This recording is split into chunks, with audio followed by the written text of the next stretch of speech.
Welcome, David. How has your day started so far? Started great actually. We every Wednesday we have like an internal education with our team, and since it's the end of the year, we changed it from like typical product education to doing a recap of what we have done during 2024. And we actually did it like a quiz. So it was really interesting to see if everybody knew what actually happened in the business in the last 12 months. And for you, it was 10 points? Yeah, we had actually 19 questions. I Okay. think I had right in about 14 maybe. And you So made the questions? no, no, it was the CFO Alexander who made them. So Okay, yeah, nice. So, speaking of IncRev, what do you do at IncRev? IncRev is an international SEO and link building advisory agency, which means that we help clients actually all over the world to work better with their search engine optimization, and so they rank higher in search engines and get more clients and earn more money. Okay, can you short describe what is SEO? Yeah, of course. First of all, we need to take a step back and think about what a search engine is. And actually, if you go to the library, for example, and you search for some book title, you're using a search engine that has cataloged all the books in the library. And if you go online and you go to Google or Bing and you write a search question about something, for example, where to buy the best football shoes, you're using a search engine. And instead of the library, that search engine has crawled and looked at almost all the websites in the world and created a very big library with websites and giving you the best search answers. And search engine optimization, or SEO, it's all about understanding the search engine and the users that are searching for your products and services, and make sure that you rank in top so that the search engine like Google recommends you to the client instead of someone else. And what is important to know as a company owner about SEO? Because I guess that many companies don't know about this. They just know that they want to have a high ranking at Google. But then, how do we do that? Yeah, first of all, you need to understand that if you do selling product like an e-commerce store, for example, then it's more usual that you think about search engine. People are searching for the best iPhone, for example, or the best football shoes, and they're doing that search with their credit card in their hand and are on their way to buy something. But also in business to business, like 10, 15, 20 years ago, a lot of the business were done between salespeople and buyers. But today, a lot of buyers are doing this search in search engines and on the internet to find information on what services to buy and who to contact. So a lot of business is done through search engines today. And if we look at Google, because Google has like 90% of the market share in the world for searches, so they're like the biggest search engine. There is actually three things you need to think about to be on top in the search engine. And I'm not talking about the ads, because when you search for something, you always get ads in the top. They're marked as ads. And if you click on them, someone click on them, you pay per click to get the traffic to your website.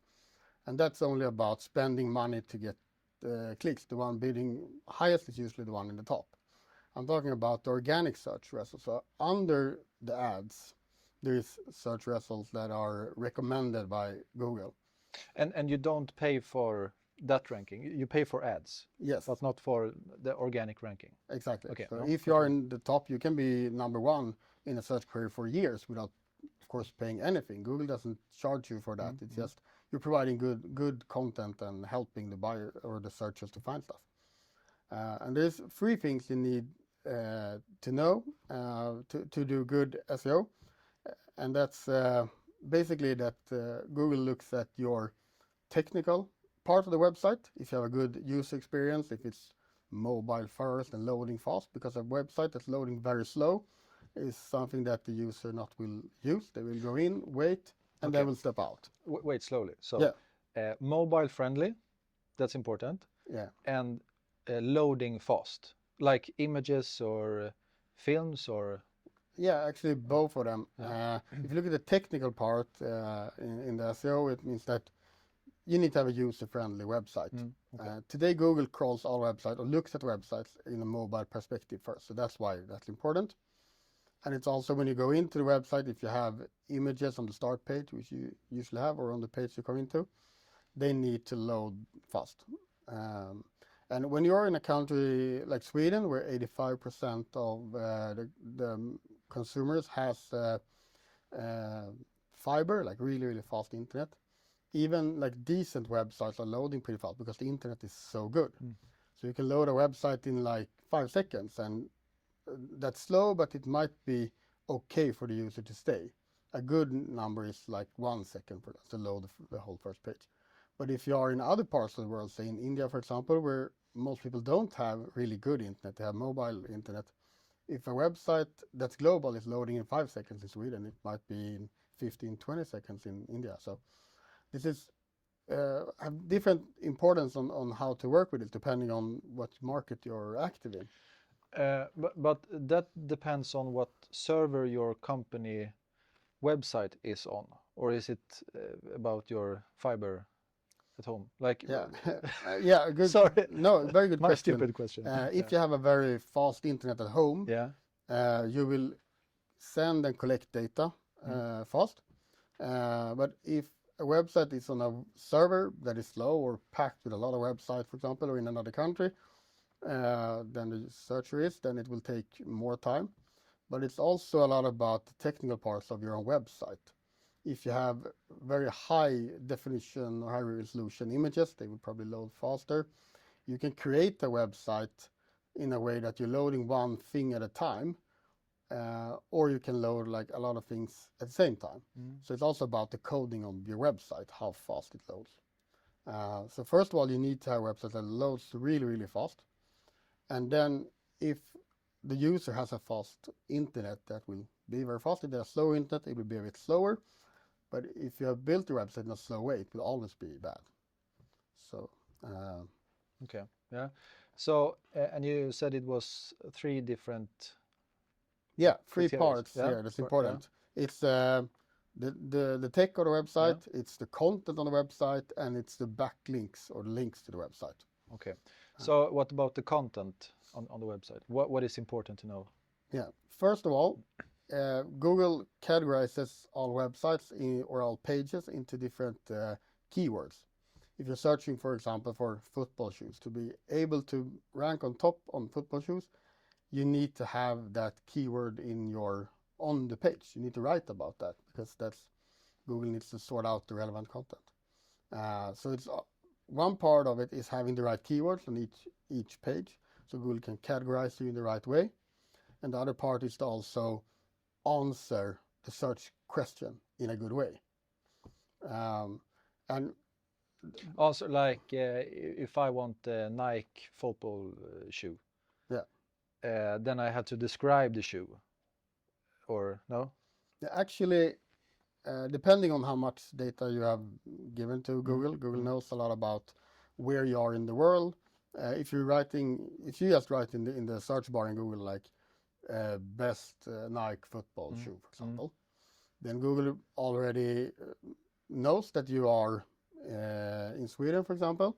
So you will probably search on it in Swedish, but it will give you results in Sweden. It will also give you results, both results that answer the question like, here you can buy the shoe. And it also give you like reviews, like here is a website that's giving you reviews, what people think about the different shoes. So Google will give you a variety of answers to answer your search intent in different ways.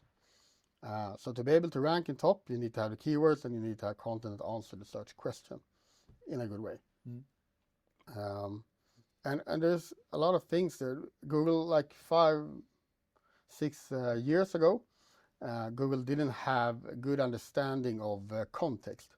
So if you wrote, for example, I want to find a good pizzeria near me. Back in those days, Google gave you the answer about the pizzeria that could be on the other side of the country, but it was called Pizza Near Me, like the name is near me. Okay. But now Google understands that probably you're not looking for a pizzeria 100 miles away. You're looking for a good pizzeria where you live. So Google uses that word near me to contextualize, okay, you want some pizzeria around where you are, and gives you results that are local. So if you want Italian pizza, it's not the pizzeria in Italy.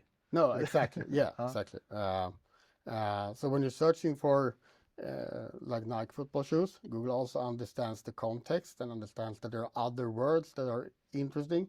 It could be not running shoes, but maybe like shoes for playing on grass or on gravel, and different like synonyms and other varieties of the keyword. So they can give you answers that reflects more than just the word that you're writing. Okay. Which means that when you write content for this, you need to answer the content in more ways than in just answering exactly like this is the best Nike football shoe. You need to give context and synonyms and a variety of answers to really answer the question in a good way. Okay. And then the third part is backlinks. Yes. Yeah. Yeah. Technical, content, and backlinks. Yes. Okay. So backlinks. Yeah. And actually, Google's first algorithm they created it's still active. It's called the page rank algorithm, and that's an algorithm, or algorithm is a set of rules, mathematical rules for doing something. And in this case, a set of rules for deciding who's going to rank number one. And that algorithm is created in a way that Google counts the number of backlinks you have to your website, divide them with the links you have out from your website. So you have 100, I'm going to tell you more about the links, but if you have 100 links into your website and only 2 out, you get like 50 points. Yeah. And all other stuff, the technical, the content and everything, gives you a point between 0 and 1. So it's like a scaling factor. So bad content, bad tech gives you lower value of your links. Good content will take maximum value of your links. So the links is super important. And to make a simple example, most people have been on the site Wikipedia. And in Wikipedia, you can find answers to a lot of questions, a lot of facts about stuff. And when you write something on Wikipedia, you need to back it up with a reference or several references. So when you write something on Wikipedia, you write facts, and then you link reference link to different websites and saying this is the sources where I got this information. It's like an academic paper. You write claim something, and then you back it up with sources. And those sources or those references, that's the backlinks.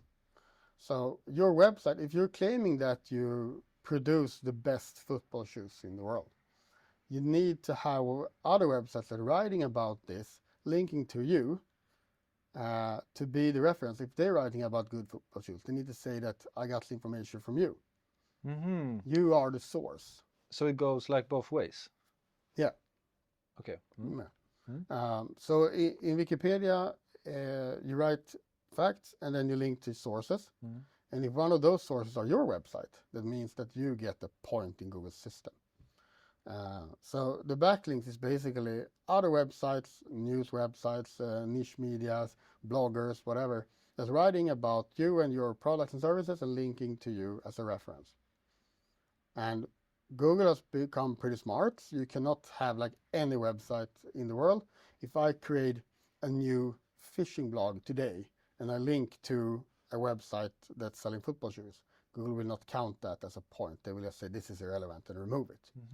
But if you have links from websites that have very high authority, there's a lot of organic traffic to them, they've been active for a long time, they have a lot of websites linking to them, in your area especially, that gives you good points in this ranking system. So the more links you refer to at your website, the more points you get from Google. Actually, it's the opposite. Right? The more links you get into your website, other people are using you as a reference, the more points you get. All right. And the outgoing link from your website to other websites can, in the original algorithm, it lowers your points. And that's because you could actually change links with people and say, you link to me, I link to you. And you do that with hundreds of people. Then you get one link in, one link out. And so you don't want so you don't want to work with the website you're referring to.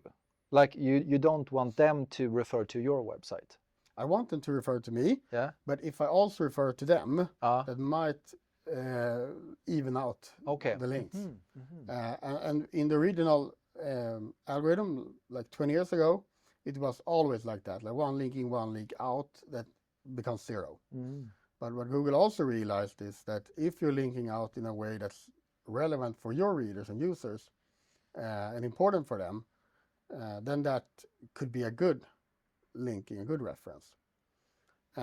For example, if you have a website that writes about economy and you're linking to a national bank who has information about the new interest rates, that's a link that could be very important for the reader because you're backing up your data. Mm. So that link will not lower your link points.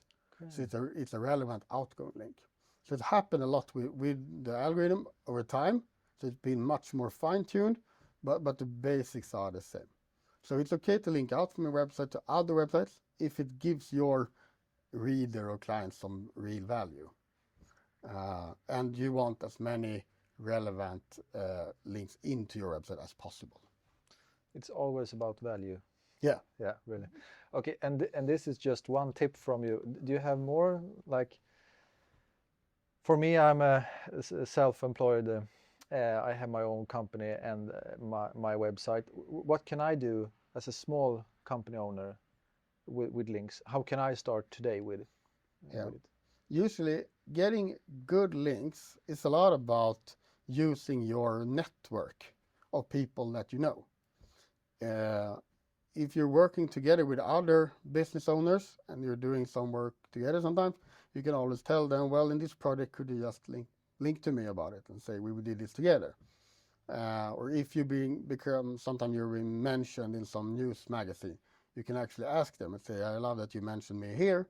Could you link to me? If you attain a podcast, you can tell them. You mean like link my website? Yeah. Okay. If you're in a podcast, for example, and the host asks you questions, you answer questions, and then they write that, okay, Gustav is an expert here. You can tell them, could you also link to my website so people can find more information about me? And then there you have a link. You don't have to do anymore. No, exactly. Okay. Google finds that usually pretty fast. And as long as it's still there, it gives you ranking points. You rank higher on Google. Okay. So I usually tell people that dig where you're standing, start where you are, talk to people that you work with and you know, and just ask them. You don't need to tell them, I need this link because I'm going to rank on Google. You can just tell them, we did this together. Could you link to me as a source reference in this project? Or a client that you're working with. If they're happy with what you're doing, you could tell them, could you link to me, for example. Okay. And then you can also, of course, link out to other people you're working with when it's a good relevance for the one visiting your website. So that's a good way to start if you don't have any budget for doing more active link building. Link building is like the craft of getting more links to your website. And that's a major part of what we do in IncRev. And what companies approaches you and what companies does IncRev help? Well, we started like 7 years ago, and in the beginning it was mostly like review websites and some e-commerce stores that had a lot of search volumes on Google. They were pretty good at SEO and they needed some extra links, a little extra push to rank on top. And we still have those clients that are really professional buyers and really know what they want. And they say to us that the links I want is not the ones I can get.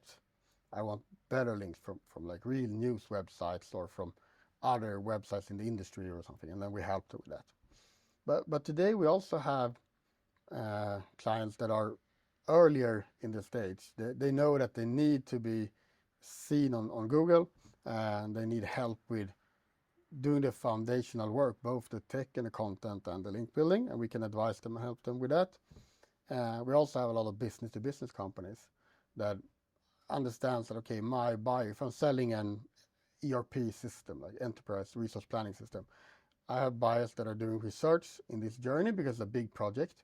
They need to find information about what sort of systems are there out there, what other clients and people in our industry is using, what system are they using, if I'm going to buy it, what questions do I need to ask before I ask for quotes from, etc. And there's not that much search volume on this, but every searcher has a very high business value. So it's important to catch the ones that are out searching for information now. So we also have those clients that have low search volumes but high value on each transaction, and they need help to understand the client and make the client find them. So it's a wide area today, actually. Yeah. Okay, so we have talked about IncRev, SEO, and backlinks, and this is just the top of the iceberg. Yeah. And we're gonna come back to all these topics in the next episode. So thank you for this episode.